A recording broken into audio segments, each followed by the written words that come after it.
যি পাইছো এলিজাবেথৰ আকৌ পাকিস্তানৰ কোনোবা সংগঠনৰ লগত জড়িত আকৌ মনে মনে গৌৰৱ গগৈও যাব তাৰমানে গৌৰৱ গগৈও আকৌ কোনোবা ইংৰাজৰ বহতীয়া হৈ জৱাহৰলাল নেহৰুৰ দৰে আহিছে নেকি ওলাই কাৰণ তেওঁ যদি জৱাহৰলাল নেহৰু হয় তেতিয়াহলে সুধিব আজিৰ সময়ত মহম্মদ আলী জিন্না কোন অখিল গগৈ ডাঙৰীয়া আজিৰ মহম্মদ আলী জিন্না মানে অখিল গগৈ পৰিচালনা হৈছে নাই মই নাজানো কব কিন্তু তেওঁ যিটো আচৰণ এক প্ৰকাৰে নিজকে মুছলমান নেতাই হৈ পৰিছে অখিল গগৈ তেওঁ যি ধৰণৰ কথা বতৰা যি ধৰণৰ আচৰণ কাৰণ তেওঁ যিটো কথা শেহতীয়াকৈ কৈছে যে 370 আৰ্টিকল 370 পুনৰ জম্মু কাশ্মীৰলৈ আনিব লাগে তাৰ মানে তেওঁ পোনপটীয়াকৈ পাকিস্তানক সমৰ্থন কৰিছে অখিল গগৈ কিয় গ্ৰেপ্তাৰ নকৰিব আমি ভাবিছিলোঁ যে সৰ্বানন্দ সোণোৱাল ডাঙৰীয়া মাননীয় হিমন্ত বিশ্ব শৰ্মা ডাঙৰীয়াৰ পিছত ৰাষ্ট্ৰীয় প্ৰেক্ষাপটত আন এজন অসমীয়া গৌৰৱ গগৈয়ে সবল স্থিতি ধৰি ৰাখিব তেওঁ অসমীয়া হিচাপে যোগ্য অসমীয়া হিচাপে গোটেই ভাৰতবৰ্ষত অসমীয়াগিৰি বা অসমীয়াত্ব প্ৰতিষ্ঠা কৰিবলৈ সক্ষম হ'ব কিন্তু দুৰ্ভাগ্য তেওঁ পাকিস্তানৰ লগত যি সম্পৰ্ক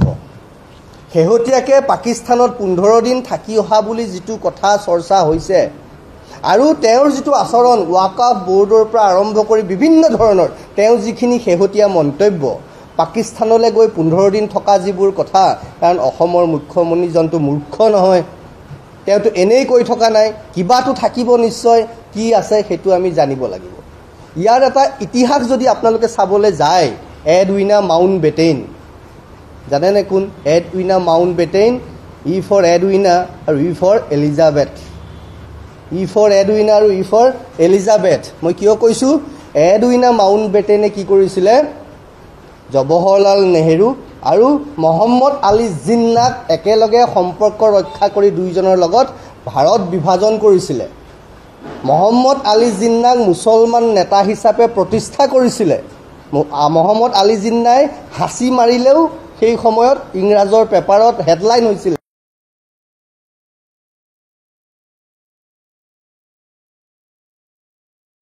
কাৰণ তেওঁ মুছলমান নেতা হিচাপে এষ্টাব্লিছ কৰিব লাগে এই কামটো কাৰ পৃষ্ঠপোষকতাত হৈছিলে এডউইনা মাউণ্ট বেটেন যিজন সেই সময়ত মাউণ্ট বেটেনৰ ঘৈণীয়েক আছিলে তেওঁলোকৰ সেই পাকিস্তান বনালে লগ লাগি পেলাই এডউইনা লগ লাগি জৱাহৰলাল নেহৰু জিন্নাৰ লগত এতিয়া আকৌ ই ফৰ এলিজাবেথ কোন গৌৰৱ গগৈ ঘৈণীয়েকৰ লগত ব্যক্তিগত মোৰ কোনো শত্ৰুতা নাই আকৌ কোনোবা এলিজাবেথ যাৰ সম্পৰ্ক আছে পাকিস্তানৰ লগত যাৰ আমি বাতৰি পাইছোঁ আমি নাজানো আমি বাতৰি আপোনালোকৰ মাধ্যমেৰে যি পাইছোঁ এলিজাবেথৰ আকৌ পাকিস্তানৰ কোনোবা সংগঠনৰ লগত জড়িত আকৌ মনে মনে গৌৰৱ গগৈও যাব তাৰমানে গৌৰৱ গগৈও আকৌ কোনোবা ইংৰাজৰ বহতীয়া হৈ জৱাহৰলাল নেহৰুৰ দৰে আহিছে নেকি ওলাই কাৰণ তেওঁ যদি জৱাহৰলাল নেহৰু হয় তেতিয়াহ'লে সুধিব আজিৰ সময়ত মহম্মদ আলী জিন্না কোন অখিল গগৈ ডাঙৰীয়া দুইজনৰ মাজত ফাইট এতিয়া অখিল গগৈ গৌৰৱ গগৈ এজন ই ফৰ এলিজাবেথ দ্বাৰা পৰিচালিত হৈছে যেনেকৈ তেতিয়া জৱাহৰলাল নেহৰু জিন্না ই ফৰ এডউইনাৰ দ্বাৰা হৈছিলে এতিয়া অৱশ্যে ই ফৰ এলিজাবেথৰ দ্বাৰা আজিৰ মহম্মদ আলী জিন্না মানে অখিল গগৈ পৰিচালনা হৈছে নাই মই নাজানো ক'ব কিন্তু তেওঁ যিটো আচৰণ এক প্ৰকাৰে নিজকে মুছলমান নেতাই হৈ পৰিছে অখিল গগৈ তেওঁ যি ধৰণৰ কথা বতৰা যি ধৰণৰ আচৰণ কাৰণ তেওঁ যিটো কথা শেহতীয়াকৈ কৈছে যে 370 আৰ্টিকল 370 পুনৰ জম্মু কাশ্মীৰলৈ আনিব লাগে তাৰ মানে তেওঁ পোনপটীয়াকৈ পাকিস্তানক সমৰ্থন কৰিছে তেওঁ পোনপটীয়াকৈ সন্ত্ৰাসবাদ সমৰ্থন কৰিছে তেওঁ পোনপটীয়াকৈ ভাৰতৰ সাৰ্বভৌমত্বক নষ্ট কৰিব খুজিছে তেওঁ পোনপটীয়াকৈ ভাৰতৰ ৰাষ্ট্ৰীয়তা অখণ্ডতা ৰাষ্ট্ৰীয় একাত্মতা সাৰ্বভৌমত্বা নষ্ট কৰিব খুজিছে আৰু এনকাৰেজ কৰিব খুজিছে কাক পাকিস্তানী সন্ত্ৰাসবাদীবিলাকক গতিকে অখিল গগৈ এইটো গুৰুতৰ অপৰাধ হৈছে নে নাই তাৰ মানে আজিৰ সময়ত আকৌ লগত কাক লৈ ফুৰিছে অনবৰত চাব ধুবুৰীত গ'লে হু চিঞৰ বাখৰ কৰি কি বুলি ক'ব তেওঁ মুছলমানৰ নেতাহে হৈছে কাৰণ ধুবুৰী বৰপেটা তেওঁ যিটো চিঞৰ সেই চিঞৰ কিন্তু তেওঁ অন্য যোগ্য সমাজৰ মাজত দেখিবলৈ আপুনি নাপায় তাৰ মানে এতিয়া সেই একেই হৈছে নেকি মহম্মদ আলী জিন্নাৰ স্বৰূপ আকৌ অসম দ্বিখণ্ডিত হ'ব নেকি মহম্মদ আলী জিন্নাৰ নতুন অৱতাৰ নেকি অখিল গগৈ ডাঙৰীয়া সেইকাৰণে তেওঁ পুনৰ আৰ্টিকল 370 সমৰ্থন কৰিছে নেকি ইতিমধ্যে আমি অসমৰ বিভিন্ন ঠাইত এজাহাৰ দাখিল কৰিছোঁ স্বয়ং শিৱসাগৰ তেওঁ বিধানসভা সমষ্টিৰ ভিতৰতে আমাৰ সতীৰ্থ এজনে অভিজিত দত্তই কালি তেওঁ এজাহাৰ দাখিল কৰিছে। আমাৰ সতীৰ্থই বকো থানাত, গুৱাহাটীৰ বশিষ্ঠ থানাত, মঙলদৈ সদৰ থানাত, আজি মায়ং থানাত, জাগিৰোড থানাত, বিহপুৰীয়া থানাত, জোনাই থানাত, বিভিন্ন থানাত অখিল গগৈৰ ৰাষ্ট্ৰদ্ৰোহিতাৰ বিষয়ে এজাহাৰ দাখিল কৰিছে। ইতিমধ্যে ৰাষ্ট্ৰদ্ৰোহিতাত